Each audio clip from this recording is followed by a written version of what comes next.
Baik, perkenalkan nama saya Muhammad Iqbal Ghaffar dari angkatan 2023 NRP 87. Saya akan menjelaskan terkait seismik pasif. Baik, saya mulai dari mungkin pertanyaan fundamental dulu. Jadi, apa itu seismik pasif? Jadi kalau seismik aktif itu kan kita membuat sumber gelombang, misalnya pakai palu, wave drop atau vibrator. Nah, untuk seismik pasif itu kebalikannya. Jadi kita menciptakan gelombang tetapi menunggu gelombangnya yang sudah ada di alam. Jadi bisa berasal dari gempa bumi atau gelombang laut, aktivitas manusia dan sebagainya. Nah, untuk bab 1 ini kita fokus ke dasar teorinya dulu.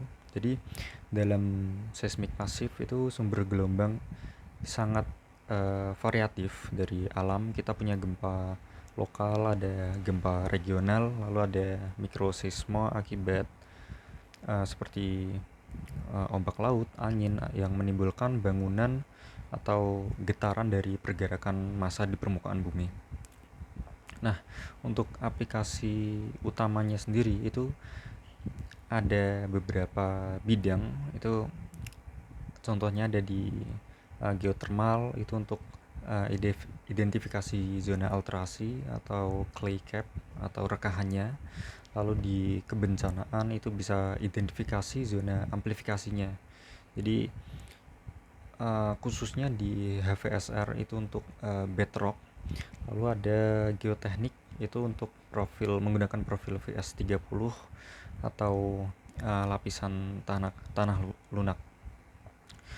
Untuk seismik ini dulu seismik pasif itu hanya dipakai untuk analisis gempa, tapi sejak sekitar tahun 90-an itu ada teknik interferometri itu berkembang pesat. Jadi kita bisa membangun seperti virtual source dari noise, lalu muncul MASW pasif, lalu HVSR, dan terakhir itu ANT atau ambient noise tomography. Dan sekarang seismik pasif sendiri jadi salah satu pendekatan paling populer di istilahnya di urban geophysics.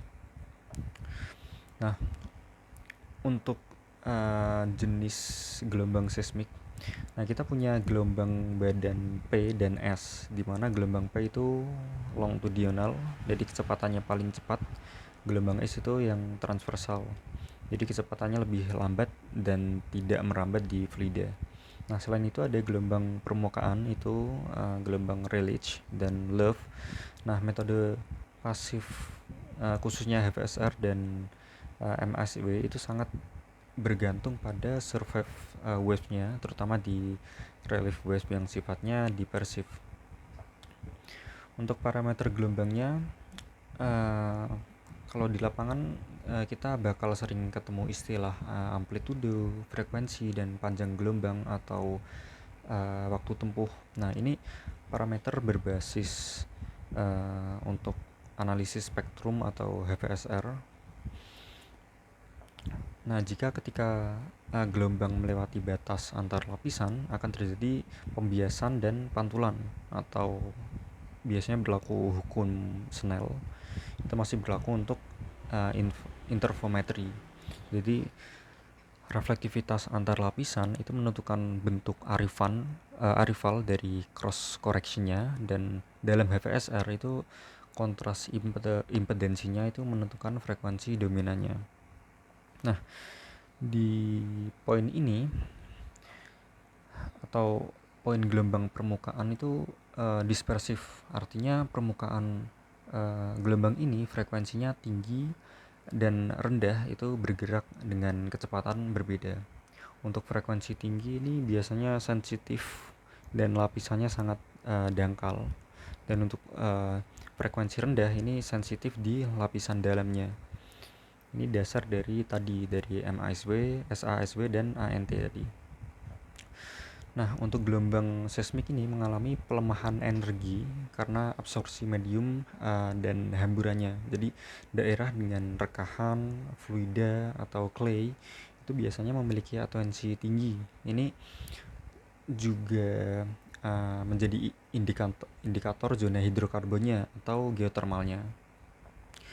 Lalu ada konsep green function, itu respon impuls bumi.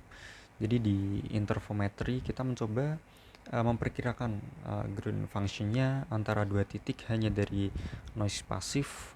Nah, ini yang bikin kita bikin apa ya istilahnya virtual shotnya. Nah, kita masuk ke instrumentasinya dan perekaman seismiknya.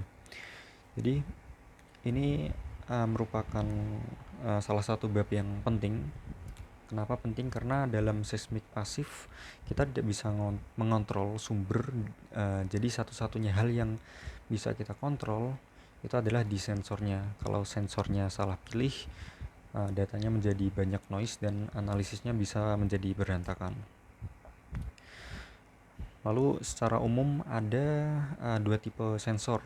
Yang pertama ada geophone, itu atau velocity meter, itu mendeteksi kecepatan partikel tanah, bisa memakai sistem coil dan magnet, atau bisa merespon frekuensi biasanya sekitar 2-4 Hz. Itu untuk geophone di survei standarnya. Ini cocok untuk noise frekuensi rendah. Lalu yang kedua ada accelerometer. Ini mendeteksi percepatan. Untuk yang tipe modernnya sekarang itu ada di MEMS sensor. Jadi bisa merekam frekuensi yang lebih tinggi daripada yang geophone tadi. Nah, simpelnya kalau mau survei HFSR atau ambient noise tomography itu bisa memakai geophone sekitar 2-4 Hz, itu udah cukup. Nah, kalau mau survei di kota di mana banyak noise yang high frekuensi, itu bisa memakai accelerometer atau MEMS tadi, itu bisa lebih stabil. Nah, di bagian yang karakteristik sensornya ini di respon frekuensi itu tiap sensor punya batas kerja. Misalnya di geophone 4,5 Hz, itu artinya frekuensi di bawah itu tidak akan terekam dengan baik. Kalau survei HFSR di daerah bedrock dalam, itu frekuensinya bisa kurang dari 1 Hz. Jadi kita butuh sensor board atau geophone yang 1 Hz. Nah, untuk sensitivitasnya ini menggambarkan beberapa besar output ketika ada getaran. Nah, kalau terlalu rendah itu bisa sinyalnya kecil atau bahkan tidak terbaca. Lalu ada noise floor. Ini minimal getaran yang bisa dibaca, atau semakin kecil noise floornya itu semakin bagus. Lalu ada namanya dynamic range, itu terkait rentang amplitudo yang bisa direkam tanpa clipping. Jadi ini penting kalau areanya lumayan bising dan seperti di dekat lalu lintas gitu. Lalu ada jenis-jenis sensor, ada beberapa jenis sensor. Yang pertama ada moving coil, ini yang lumayan konvensional, biayanya murah, lebih umum, dan responnya lumayan rendah, sekitar 2-10 Hz. Lalu ada MEMS accelerometer, ini rasio sinyal ke noise tinggi, jadi bisa merekam frekuensi 0 sampai sekitar 200 Hz. Jadi ini sangat cocok untuk di daerah perkotaan. Lalu untuk sistem perekamannya sendiri, kita butuh namanya digitizer. Itu untuk mengonversi sinyal analog ke digitalnya. Untuk parameter pentingnya itu ada resolusi, sampling rate, kapasitas memori, atau clock size. Nah, untuk sistem akuisisi lapangan itu ada beberapa sistem seperti nodal system, kabel based system, ada distributed acoustic system atau DAS. Nah, ini biasanya pakai kabel fiber optik Jadi bisa jadi ribuan sensor dalam satu kabel itu. Nah, ini mungkin bisa menjadi kemungkinan ada potensi tren di masa depan untuk yang teknologi DAS ini. Lalu untuk kalibrasi atau pemeliharaan sebelum memasang sensor ini ada beberapa seperti gain, arah orientasinya, ada leveling bubble, dan memastikan kabelnya itu tidak putus sebelum akuisisi datanya. Nah, untuk tahap akuisisi data, untuk di seismik aktif kita desain survei itu untuk optimalisasi offset, fault, dan lain-lain.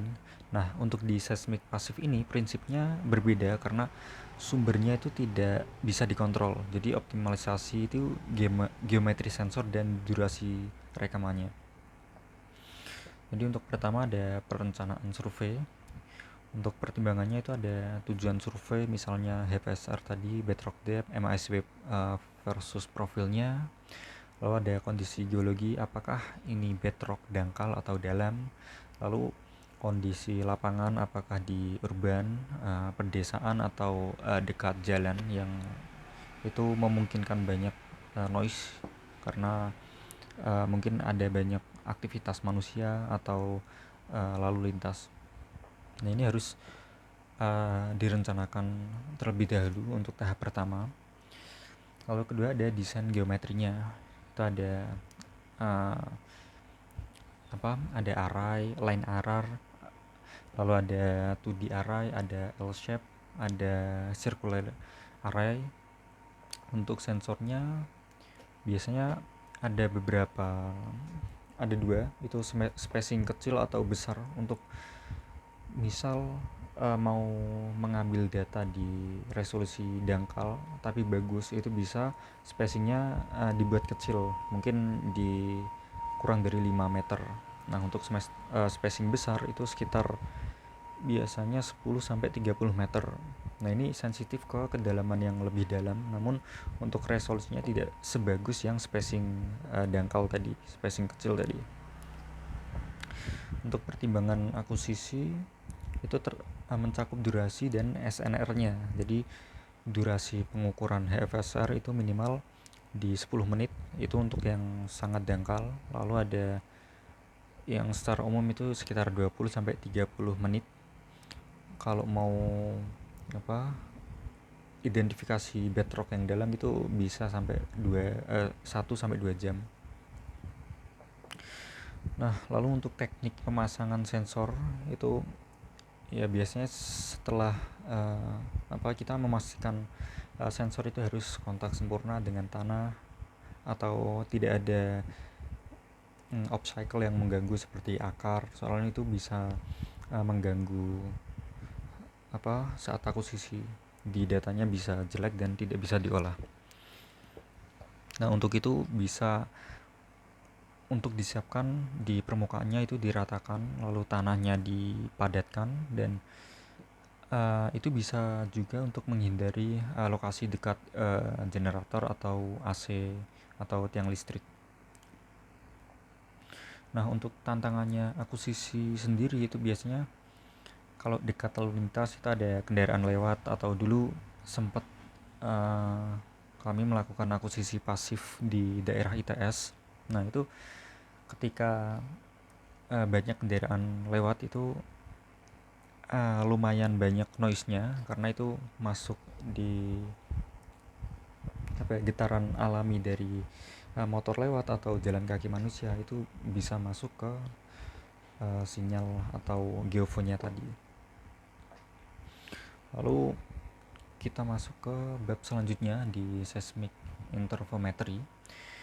Jadi ini lumayan advance juga, dalam artian interferometry seismik ini adalah teknik yang membuat kita bisa mendapatkan respon impuls yang tadi yang saya jelaskan terkait green function, yaitu antara dua titik di permukaan tanpa menambahkan sumber seismik apapun. Jadi basically kita bikin seperti shot virtual itu dari noise alam. Jadi prinsip dasarnya itu Misal kalau punya dua sensor itu A dan B misalnya, di bumi itu banyak sekali noise random. Contohnya ada ombak, ada angin, aktivitas manusia, lalu ada getaran jauh dari mungkin gempa kecil.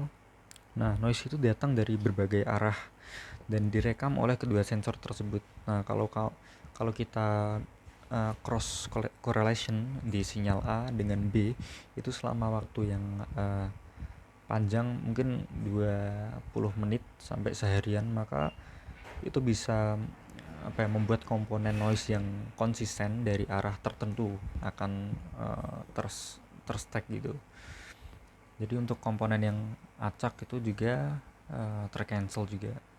Untuk hasil akhirnya uh, muncul sinyal yang bentuknya seperti respon impuls dari A ke B. Jadi itulah yang disebut green function virtual, atau bahasa lainnya virtual shot getter.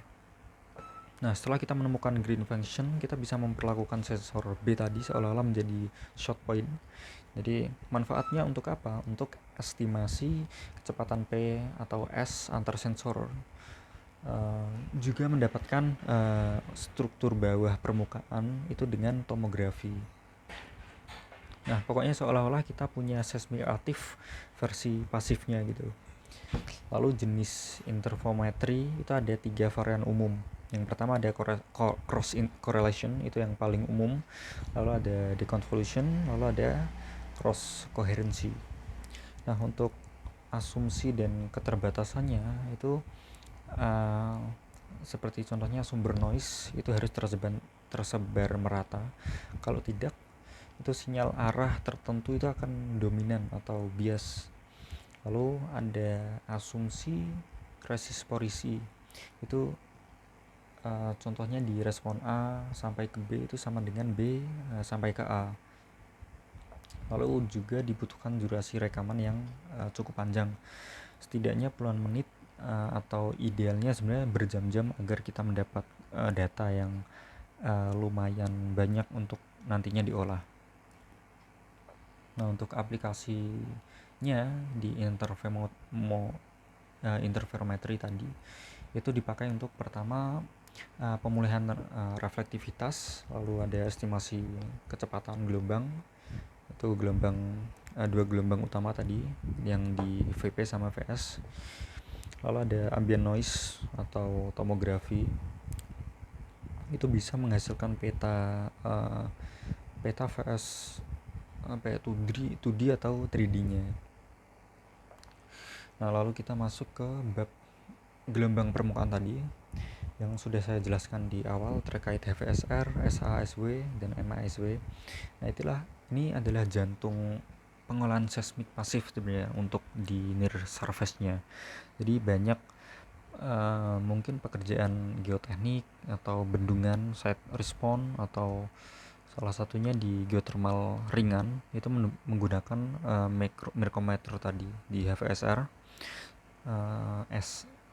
SASW, dan satunya lagi MSW-nya. Untuk HVSR sendiri konsep dasarnya itu ngambil dari gelombang relay-nya. Jadi gelombang relay itu cenderung memperkuat komponen horizontal pada frekuensi tertentu karena kontras impedensi antar lapisan itu di atas dan di basementnya. Jadi HVSR itu dapat mengungkap pertama di kedalaman bedrocknya berapa, lalu frekuensi dominansnya berapa, dan amplifikasi tanahnya sebesar apa. Lalu untuk tadi yang kedua tadi SASW itu menggunakan dua sensor. Berbeda dengan tadi, itu tujuannya mengekstrak kurva dispersi dari gelombang relay-nya. Jadi prosesnya pertama merekam getaran, lalu hitung transfer fungsinya antara dua sensor tadi. Lalu yang ketiga didapatkan phase velocity-nya, phase frekuensinya. Kelebihannya sebenarnya sederhana dan cepat, namun kelemahannya bisa dia hanya dua sensor, jadi sensitif banget terhadap noise dan tidak cocok untuk kedalaman yang terlalu besar atau terlalu dalam. Lalu di yang terakhir tadi MASW yang apa multi channel analysis of surface wave-nya itu versi upgrade-nya dari SASW. Jadi poin pentingnya ini menggunakan banyak sensor, bisa 12 sampai sekitar 48 channel. Jadi ini bisa mengekstraksi mode fundamentalnya dan high ordernya. Dan ini juga lebih stabil untuk kurva dispersernya daripada dua sensor tadi, yaitu yang MSW sama SASW-nya.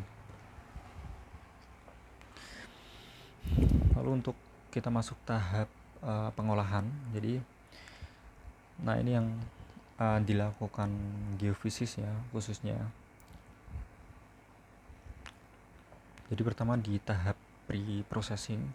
Jadi begitu data tadi diakuisisi, data itu masuk dari sensor ke komputer. Nah, hal pertama yang dilakukan itu biasanya pre-processingnya, tujuannya untuk membersihkan sinyal. Jadi ketika pengambilan data atau akuisisi tadi kan terdapat banyak noise, contohnya misal di noise angin atau gelombang laut atau mungkin di dekat lalu lintas untuk perekamannya atau akuisisinya, itu harus dibersihkan dulu sinyalnya. Itu ada tahapannya, ada trending, ada demand, lalu masuk ke tahap filtering. Filtering ini salah satunya bandpass filter, itu untuk agar hanya frekuensi tertentu itu yang bisa lewat. Lalu ada high pass dan low pass. Untuk high pass sendiri itu membuang noise frekuensi rendah. Untuk low pass itu yang frekuensi tingginya noise-nya. Misalnya MASW pasif itu butuh 1 sampai 30 Hz, maka kita pasang filter di rentang segitu. Nah, lalu untuk transformasi ke domain frekuensi setelah pre-processing, itu yang paling sering dipakai itu FFT atau Fourier transformnya. Itu digunakan untuk pertama bisa untuk menghitung amplitude spektrumnya, lalu untuk menghitung PSD atau power spectral density-nya, dan bisa juga untuk membuat dispersion atau di kurva awalnya. Nah, dengan FFT ini bisa kita bisa melihat atau menentukan frekuensi dominan dari sinyalnya. Misal VSR itu peak di 2 Hz, itu indikasi frekuensi natural tanah. Nah, itu bisa dihitung untuk kedalaman bedrocknya. Lalu parameter permodelan itu dalam inversi itu parameter utama yang bisa di-adjust itu VS itu yang paling penting, lalu ada VP, lalu yang lain V ratio, density, ada thickness itu di tiap layernya, ada damping atau attenuation. Nah, output yang diharapkan ini biasanya model 1D terkait VS-nya, lalu kedalaman background-nya, lalu ada kurva dispersi yang fit, lalu biasanya juga terkait kurva HVSR yang fit. Nah, pada penelitian lanjutan setelah ini itu bisa sampai VS30 atau dominant mode mapping, atau bisa bahkan sampai tomografi 2D atau 3D-nya. Lalu untuk interpretasi kurva dispersinya tadi, nah sebenarnya kurva dispersi itu hubungan antara kecepatan gelombang permukaan atau phase velocity itu versus frekuensinya. Jadi untuk gelombang release itu frekuensi rendah menyelam lebih dalam. Nah, untuk frekuensi tinggi itu di dekat permukaan. Untuk prinsip dasarnya sebenarnya kalau low frekuensi itu ya deep, jadi frekuensinya tinggi itu sekitar contohnya 10 sampai 30 Hz katakanlah, itu kedalamannya dangkal, itu sekitar 1 sampai 5 meter. Nah, untuk yang menengah itu kedalaman sedang sekitar 5 sampai 20 meter. Lalu yang dalam itu 20 meter lebih, biasanya sampai sekitar 100 meter itu bisa. Nah, untuk itu seismik pasif ini berguna untuk kedalaman apa 20 sampai 30 meter itu tergantung di geometrinya tadi juga bisa sampai yang sedalam itu untuk kedalamannya.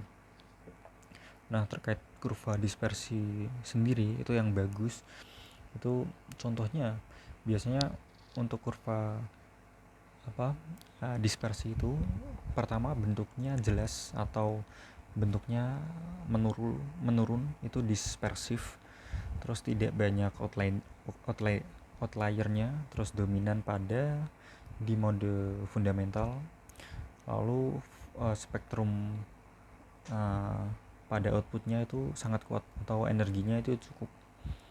Kalau kurvanya bolong-bolong itu mungkin di geometri contohnya di jarak geofone itu mungkin kurang optimal atau data noise itu terlalu besar di noise-nya sehingga untuk diolah itu tidak bisa secara objektif atau akurat karena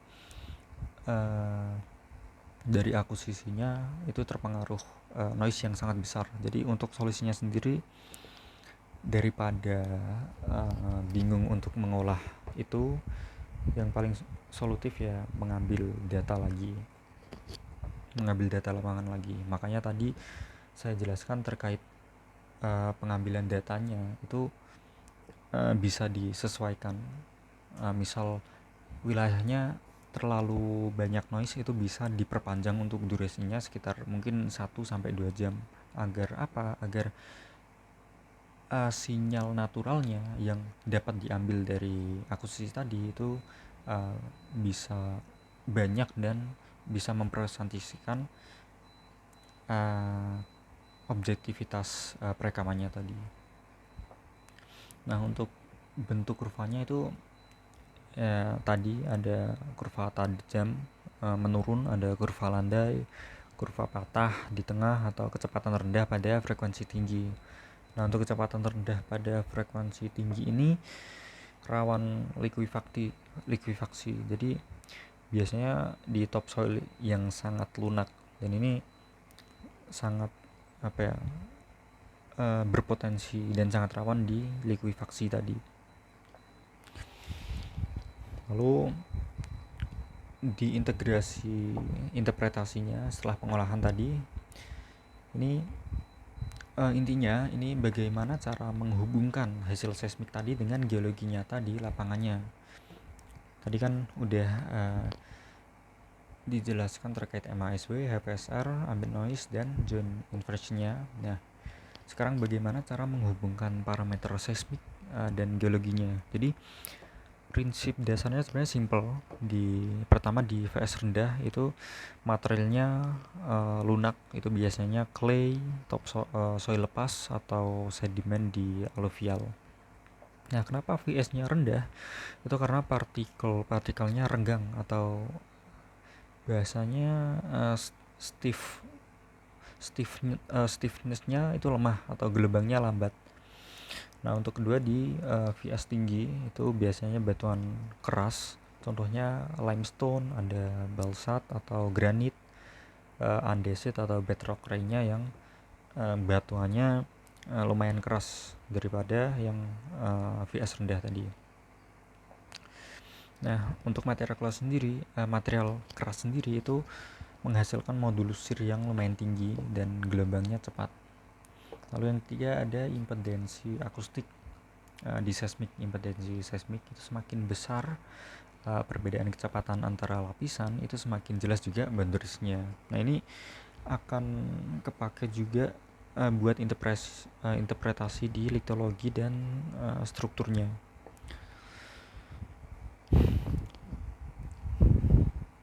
Nah, untuk aplikasi reservoir contohnya di geothermal itu di hidrokarbon dan geothermal.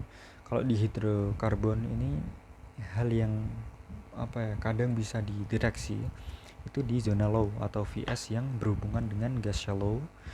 Yang kedua bisa di high attenuation, itu HS-nya rendah dan perubahan stiffness-nya tadi di near surface. Jadi Tapi ini perlu integrasi juga dengan data lain untuk sebagai data pendukung.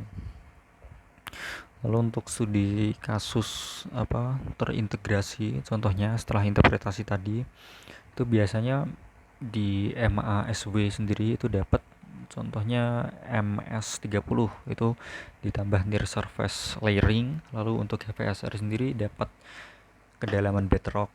Nah, untuk ANT yang tadi itu dapat peta 2D dan biasanya lateral velocity. Lalu untuk geologi permukaan itu peta geologi, litologi, peta batuannya, jenis batuan. Lalu untuk gravitasi atau magnetik ini untuk kontrol struktur regionalnya.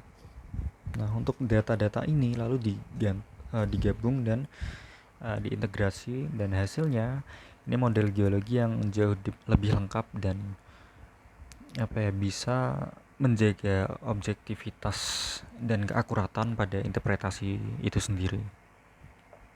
Lalu untuk integrasi di multimetode geofisika itu sebagai pendukung itu mungkin bisa kita ngambil data gravitasi itu untuk delineasi basin atau deteksi sesar besar, itu juga bisa. Untuk yang kedua bisa di magnetik atau di geolistrik, ini yang main bagus untuk clay versus sandnya. Lalu untuk aquifer dangkalnya juga bisa, dan zona jenuh air ini khusus di geolistriknya. Nah, tadi saya jelaskan juga terkait perbedaan seismik aktif dan pasif. Nah, sebenarnya ini juga bisa digabung.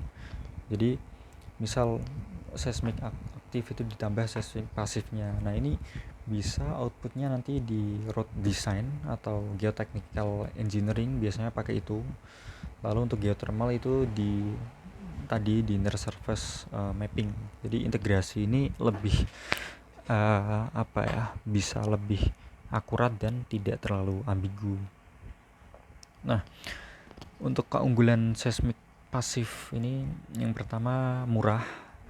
Nah, tidak butuh hammer seperti seismik aktif. Lalu ya kita cuman tinggal sensor, duduk lalu rekam, tinggal menunggu beberapa menit atau durasi yang kita inginkan. Lalu metode ini non intrusif, jadi tidak mengganggu aktivitas warga dan nggak merusak lingkungan. Jadi bisa aman untuk dipakai di area perkotaan. Lalu bisa monitoring di jangka panjang atau rekam berjam-jam itu, atau berhari-hari tanpa operator itu bisa. Dan ini cocok di kota tadi, dan frekuensi rendah ini lebih mudah tertangkap. Jadi bagus untuk bedrock kedalamannya. Namun untuk tantangannya sendiri tentu ada kekurangannya. Contohnya sumber noise-nya terkadang tidak merata. Jadi kadang ada jam sepi, data kurang, dan ada jam yang terlalu bising. Jadi datanya terlalu kotor. Lalu untuk resolusi juga terbatas. Jadi susah untuk mendapatkan detail dan detail lapisan tipisnya. Tidak seperti seismik aktif itu. Nah, ini juga lumayan sulit di area yang sangat heterogen. Kenapa? Karena contohnya tadi di kota dengan banyak basement gedung itu bisa biasnya sangat kuat. Nah, untuk terlepas dari itu, untuk tren masa depan atau tren modern dari seismik pasif ini di bagian existing sebenarnya. Contohnya di DAS atau Distributed Acoustic Sensing itu mungkin di masa depan akan bahkan di tren modern ini ya, di tren modern itu menggunakan fiber optics itu sebagai sensor seismik karena sensitivitasnya tinggi dan coveragenya luas dan real time. Lalu untuk sekarang di machine learning, karena udah banyak AI beredar, dan pada zaman globalisasi ini juga deep learning itu contohnya untuk auto picking atau noise classification, phase inversion itu sangat membantu untuk pengolahan seismik pasif ini. Nah, untuk selain itu mungkin ada biasanya kan sampai 2D, 3D. Nah, ini bisa di trennya mungkin sampai 4D monitoring. Jadi monitoring perubahan versus dari waktu ke waktu. Misalnya pembangunan gedung, perubahan groundwater, terus ada proses geothermal juga, ada deformasi vulkanik yang itu bisa sangat terbantu untuk di permodelan 4D tadi. Jadi sekian presentasi dan penjelasan dari saya. Mohon maaf jika ada kesalahan dan kekurangan. Terima kasih. Wassalamualaikum warahmatullahi wabarakatuh.